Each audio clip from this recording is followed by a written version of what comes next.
teu nome seja glorificado. E, Senhor, também nós nos apresentamos, Senhor, diante de ti, frente como sacerdote, Senhor, como sempre, oferecendo a nós mesmos, ó Deus, a ti, como sacrifício vivo, santo e agradável a Deus, como está escrito. Senhor, dependemos de ti para todas as coisas, com esta confiança, por ele acesso por meio de Cristo. Manifestamos total e absoluta dependência da tua graça, da tua presença, da tua direção nas nossas vidas. E seguimos dependendo dia a dia da tua palavra, Senhor. Por isso, Senhor, queremos nos encomendar com esta confiança de poder receber a tua palavra por meio do Espírito da sabedoria, da revelação, aquilo que o Senhor quer falar na vida de cada um de nós. Usa a vida do Pedro, que vai estar compartilhando, Senhor, e fala de maneira que possamos ouvir a tua voz, e, Senhor, e a tua palavra cobre vida em cada um de nós. Em nome de Jesus nos encomendamos. Amém. Amém. Obrigado, Paulo. Bom dia àqueles que eu ainda não cumprimentei. Muito bom ter vocês aqui nessa manhã. Primeiramente, antes de mais, de a gente começar, eu quero me pedir desculpas por não estar tão presente nesses tempos de devocionais. É porque meus dias andam começando muito cedo, mas vou me policiar mais para, nem que seja na rua ou no fone, eu estar mais presente. E eu não tenho deixado de ouvir as gravações também, tá? Bom, a Letícia, quando me procurou para me fazer o devocional de hoje, logo de cara, Deus já me entregou o que eu vinha sentindo para compartilhar. Não precisou nem de muito tempo. A gente vem falando muito sobre congregar, a gente vem lendo textos, né? Inclusive, na ceia, a gente leu Hebreus, e é nesse tema que eu quero falar com vocês hoje, e espero não ter que seja um tom de disciplina, mas assim, um tom de alerta, o que eu vou dizer agora. Mas antes de a gente bater um papo, eu quero chamar os irmãos a ler Hebreus, do 16, Hebreus 10, do 16 ao 32. Tá muito baixo? Deixa eu ver aqui.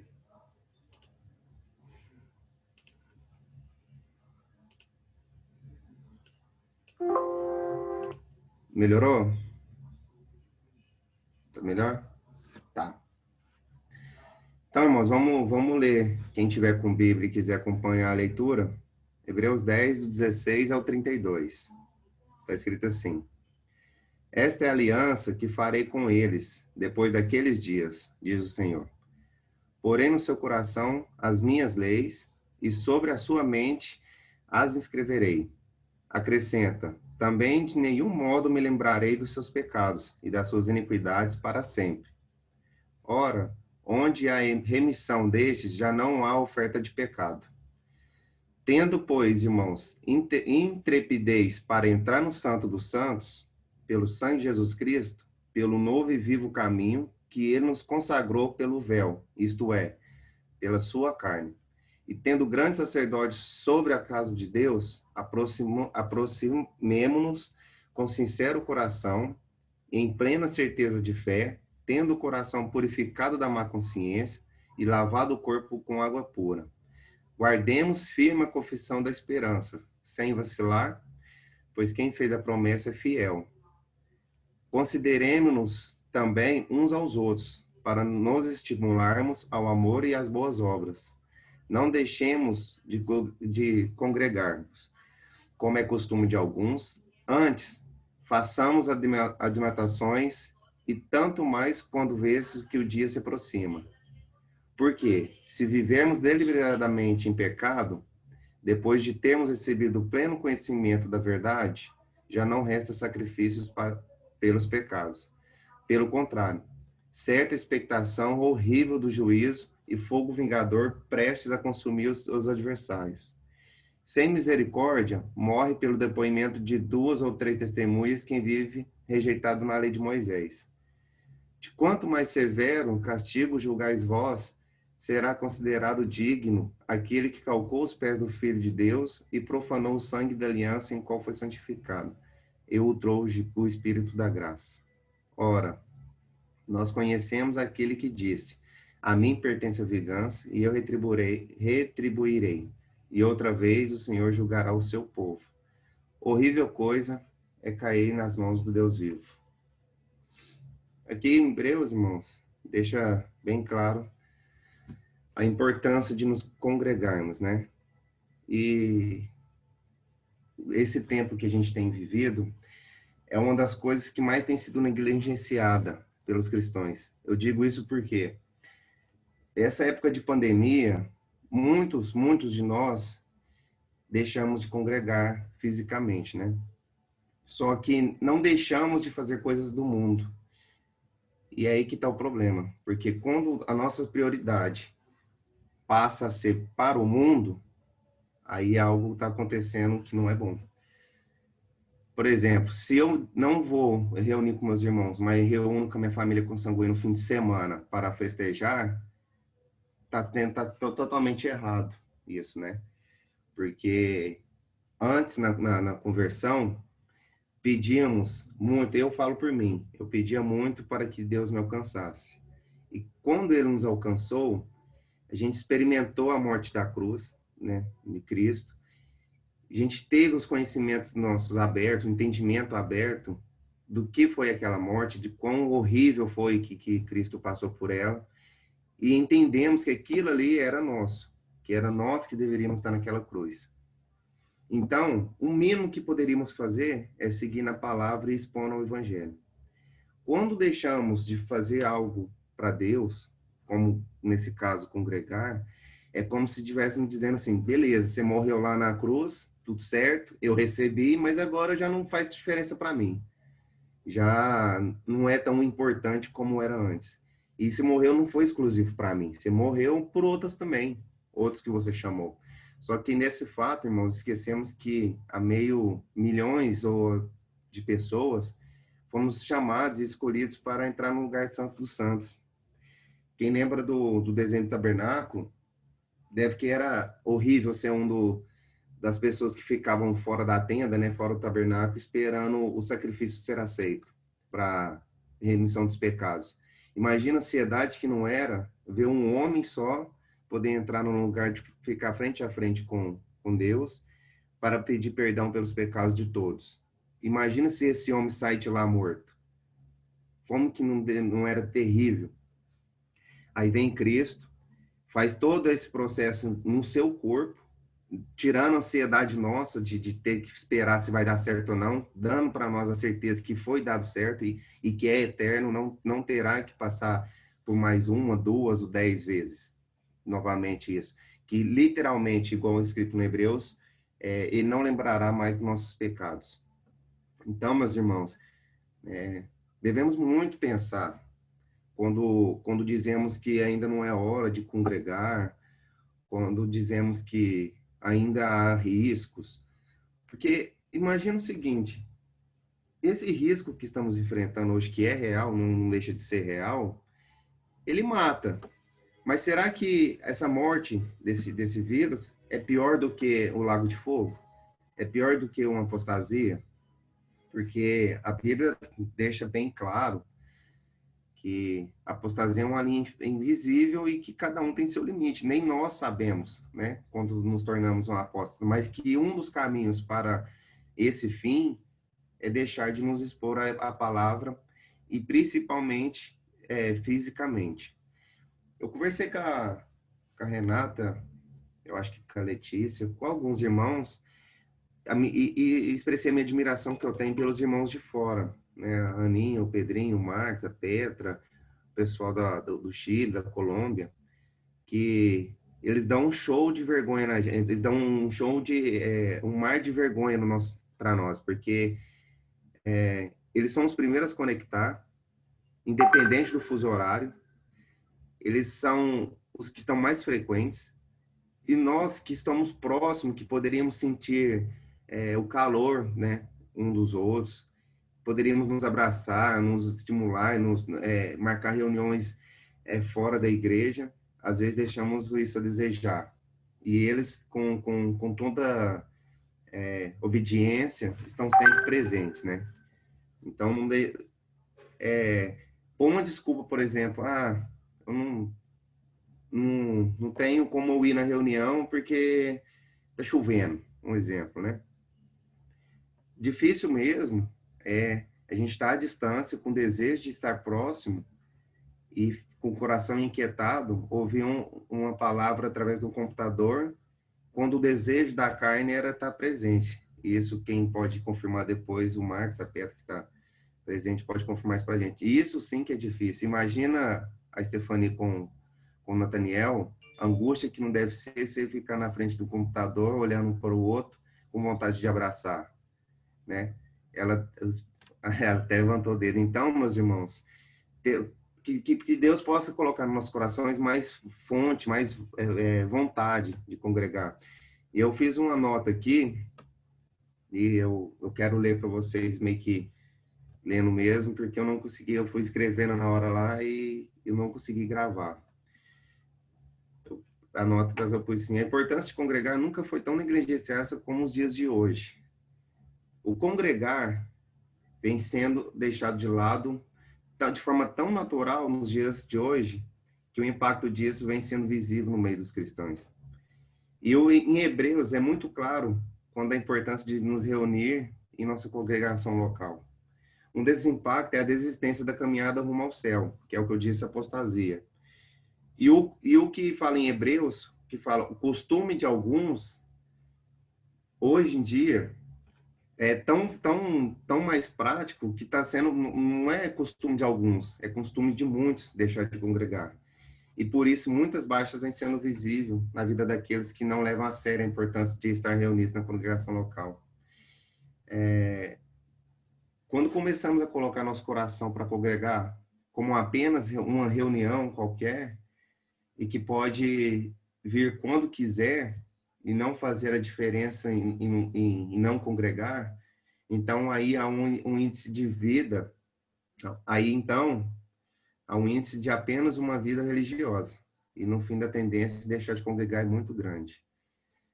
O fato de congregar, irmãos, deveria ser a fonte vital para a gente. Da mesma forma que não deixamos de comer, de beber, a gente teria que ter no nosso corpo essa necessidade de estarmos congregando sempre.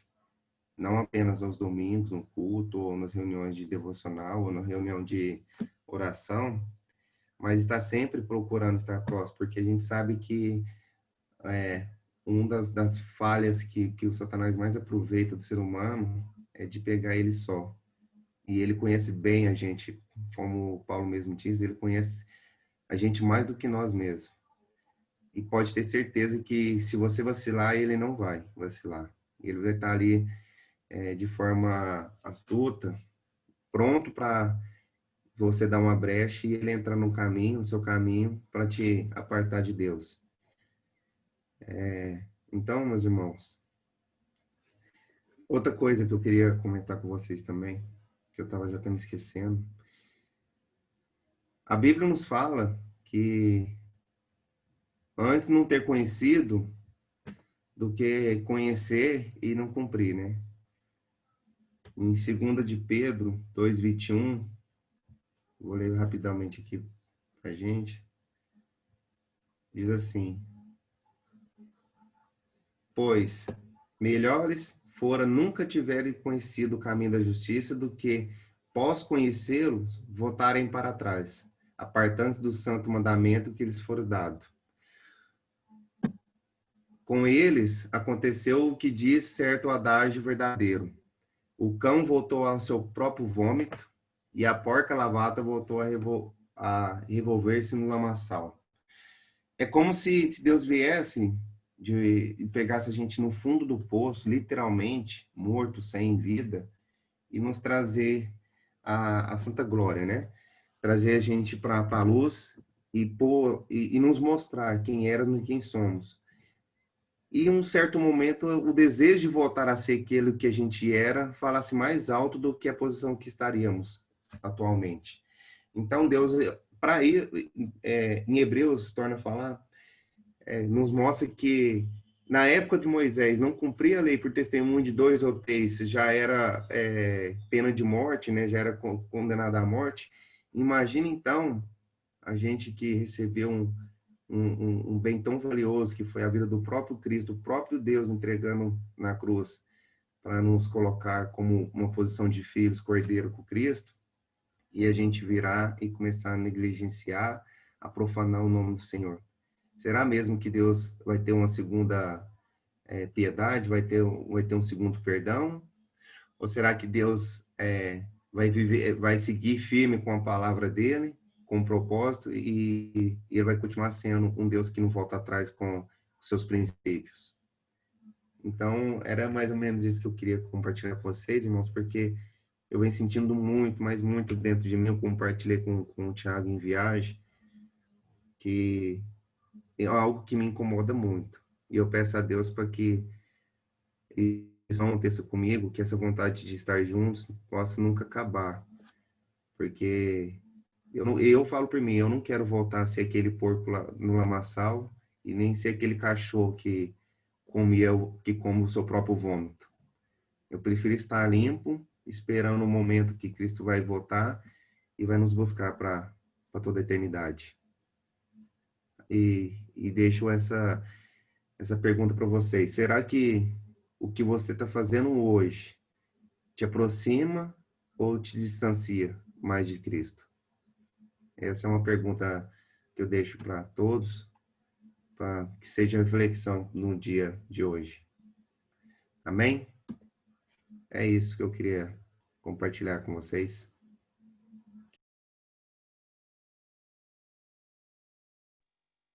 Se alguém quiser comentar algo. Pedro, obrigado pela mensagem. Tocou 2 pontinhos importantes hoje. O primeiro deles é que, quando revisamos nossas prioridades frente a Deus, né, aí nos damos conta, aí a gente entende onde está o nosso nível de maturidade, na verdade. Quanto se realmente crescemos ou não crescemos. E outra coisa interessante é que amanhã, você falou do tabernáculo, né? Mas amanhã, dentro do calendário judeu, é o dia da expiação, o dia que o sumo sacerdote entra uma vez por ano no santuário a favor do povo, entendendo que o nosso sumo sacerdote já entrou uma só vez, não precisou entrar cada ano, uma vez só e para sempre, conquistando tudo aquilo que era necessário para a nossa salvação, nossa redenção e nossa permanência também, né?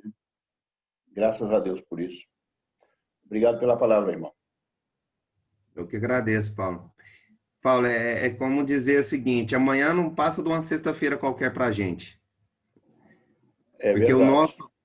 o nosso sumo sacerdote já entrou no tabernáculo e fez a oferenda a Deus para toda a eternidade. Então, para nós é preto na folhinha do mesmo jeito. Pois é.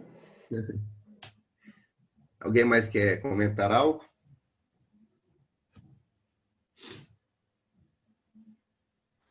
Obrigado, Pedrinho. Muito bom mesmo. Pedrinho não, Pedrão, né? Pedrinho é o de Araraquara.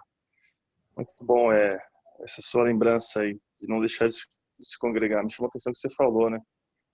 Sobre a questão de o medo da contaminação que nos faz nos afastar e não querer nos congregar. Aí, você falando isso me lembrou daquela passagem, né? Não ter mais aquele que pode eliminar o seu corpo, mas ter mais aquele que pode lançar seu corpo ao inferno. Exatamente. Então, é uma boa alerta aí, meu irmão. Então, Sim, obrigado aí. Não, assim, chega a ser uma incoerência, né, Marcos? Porque deixarmos de congregar e não deixarmos de fazer o restante da nossa rotina em contato com outras pessoas, ou estamos sendo ignorantes e hipócritas, ou então estamos sendo os ingratos, porque pelo que ocorreu com nós na cruz, né? É verdade. Outra coisa que me fez lembrar também é que Cristo, ele deu exemplo da gente suportar em meias aflições, em meias provações, e como que Cristo é um exemplo pleno em perfeição, né? Cristo, ele pagou o preço de sangue, né? Lá em Hebreus mesmo, capítulo 12, ele fala que a gente ainda não suportou até preço de sangue, mas Cristo sim, né? Então, a gente fica nesses embaraços da vida às vezes, e isso faz as coisas da vida nos embaraçarem de uma maneira tão grande em nossas vidas, a ponto da gente nos afastarmos, né? Mas fico alerta, então. Obrigado aí. Muito relevante. Alguém mais quer comentar?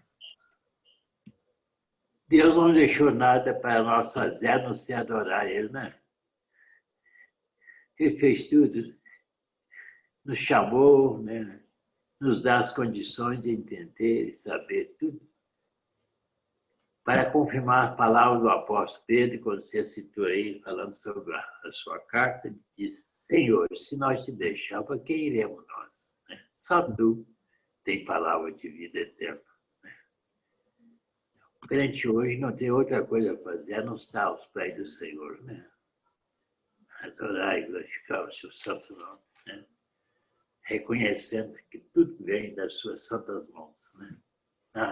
Nada podemos fazer a não ser dar graças por tudo. Verdade. Como diz lá em Efésios, que é a vontade de Deus e que nós agradecemos, né? Porque Ele já fez tudo para nós. Né? Não, é interessante, né? O pastor Jário falou. Uma coisa só que podemos fazer a Deus, e mesmo assim, não sabemos fazer, porque a Bíblia fala que não sabemos orar como nos convém. E ainda assim deixamos de fazer. Deus fez todo o trabalho, todo o sacrifício, toda a dor, todo o sofrimento, tudo, absolutamente tudo, para entregar para a gente de mão beijada. Aí vai o ser humano e, mais uma vez, quer estragar tudo que o Deus faz.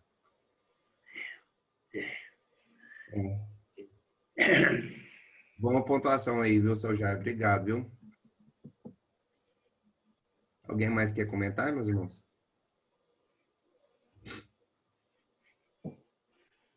Não? Então vamos orar para nos despedir, né? Vou orar para a gente. Quer falar alguma coisa, Marcos? Tá. Senhor, mais uma vez te damos graça por mais um dia, Pai. Te damos graça por o Senhor ter se revelado a nós. Te damos graça por o Senhor ter tirado da lama, Pai, ter nos purificado, ter nos limpado, ter nos dado santidade, Senhor. Por isso, Pai, quero te pedir nessa manhã que o Senhor não nos permita ser negligentes com a tua palavra, não nos permita sermos negligentes com os seus afazeres, Senhor, que possamos dar prioridade ao Senhor em tudo que formos fazer. Assim como o Senhor deu prioridade, Pai, na cruz, o Senhor não negou em momento algum, o Senhor não tentou de alguma forma pegar outro caminho, mas fielmente o Senhor se entregou seu Filho, Pai, para morrer pelos nossos pecados. E por isso, Pai, peço em nome de Jesus Cristo que o Senhor coloque esse sentimento de gratidão nos nossos corações, Pai. Que possamos entender a importância que é estarmos reunidos, o quanto é perigoso caminhar só, Pai. Que o Senhor não permita que os nossos sentimentos de medo humanista possa falar mais alto do que o medo do lago de fogo, Pai. Que o Senhor coloque em nossos corações a alegria que é, Pai, que é ansiar pela sua volta. Que possamos entender, Senhor, que o que o Senhor preparou para nós vai muito além das nossas compreensões, Pai, que ninguém pode descrever aquilo que irá ocorrer conosco, mas que esse sentimento, Pai, de esperança, que seja vivente, seja chama viva, Pai, para todos nós. Que o Senhor não permita que nossos irmãos, Pai, caiam em apostasia, que no momento que eles orarem para outro lugar, Pai, que orarem para esse mundo, que o Senhor possa, de forma milagrosa, intervir, que o Senhor possa demonstrar, assim como fez na conversão, Pai, que o Senhor possa abrir ao entendimento e dar consciência, Senhor, do que está acontecendo na vida deles, Pai. Em nome de Jesus Cristo, Pai, eu te encomendo esse restante de semana, agradeço pela vida dos meus irmãos e espero que o Senhor siga falando aos nossos corações, Pai, e nos entregando cada vez mais a tua palavra. Em nome de Jesus Cristo, Pai, que eu oro e que eu agradeço. Amém.